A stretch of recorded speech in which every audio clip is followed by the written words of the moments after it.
By now you may have heard of WorldCoin, founded by Alex Blania and Sam Altman. Yes, the Sam Altman who is the CEO of OpenAI. Essentially, WorldCoin is trying to verify that you are unique and human, and it will assign you a unique identifier called World ID. The way you get your unique identifier is through something called the Orb, which scans your iris. In order to get your World ID, you don't have to give your email, address, number, or name.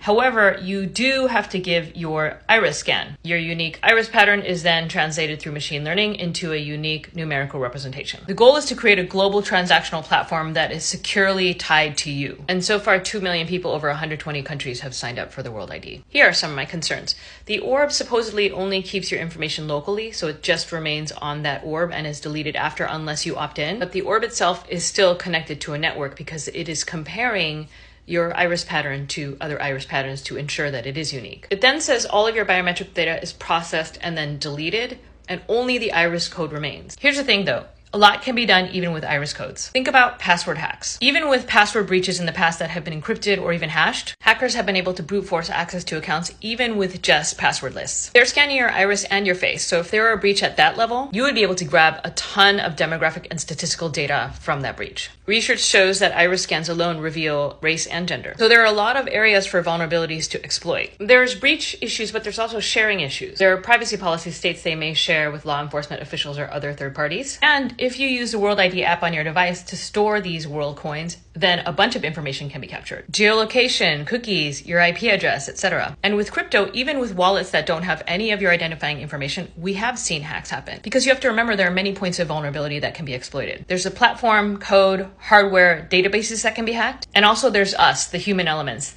that lead to a lot of vulnerabilities. So even if you have extremely secure technology and code, you also always have to account for the fact that humans are humans. Finally, we don't really need a transactional system that's based on an iris scan. There's literally no need. As always, keep track of and protect your biometric data.